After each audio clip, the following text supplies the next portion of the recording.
High everyone, welcome back to my channel. आज चाहिँ म बनाउँदैछु डल्ले खुर्सानीको अचार। त्यसको लागि मैले कराईमा तेल हाले 200 ग्राम। तेल तातेपछि चाहिँ त्यसमा जिरा आधी चम्मच, मेथी आधी चम्मच हालेर चलाउनु पर्छ रातो हुन्जाल। ग्यास चाहिँ मिडियममा राख्नु पर्छ।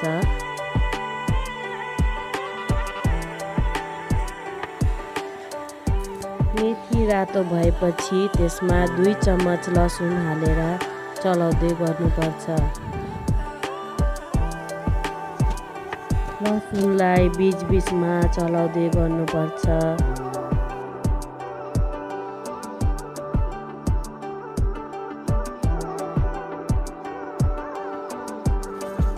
लसुन यतिको फ्राई भइसकेपछि चाहिँ त्यसमा डल्ले खुर्सानीको पेस्ट हालेर मजाले चलाउँदै गर्नुपर्छ।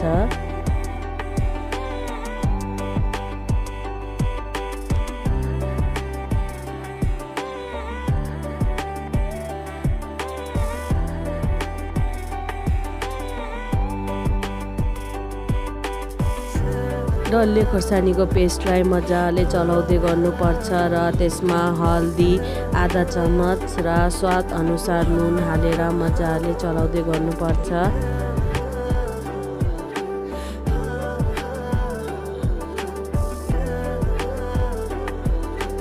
डल्ले खुर्सानीको पेस्टलाई मजाले चलाउँदै गर्नुपर्छ र डल्ले खुर्सानी र लसुन पिस्दाखेरि चाहिँ त्यसमा भिनेगर हालेर पिस्नु होला, किनकि पानी हाल्यो भने चाहिँ अचार छिटै बिग्रिन्छ।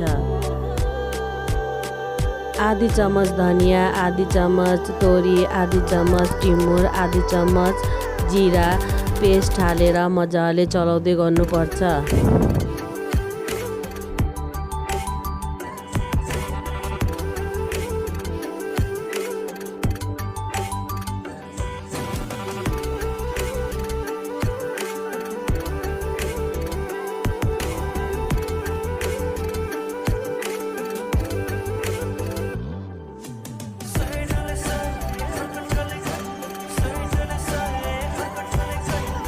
यतिको भएपछि चाहिँ हाम्रो अचार पाक्यो।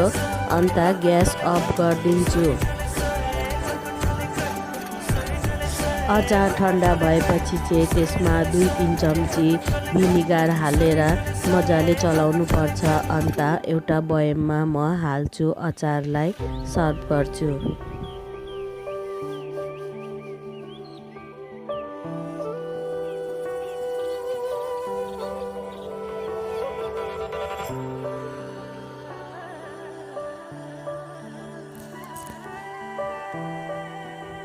बयममा अचार भरेर चाहिँ त्यसलाई टिस्यु पेपरले मजाले पुछेर लक गरेर राखिदिन्छु। हजुरहरूलाई अचारको रेसिपी कस्तो लाग्यो प्लिज भनिदिनु होला र मेरो च्यानललाई लाइक, कमेन्ट, सेयर, सब्सक्राइब गरिदिनु होला।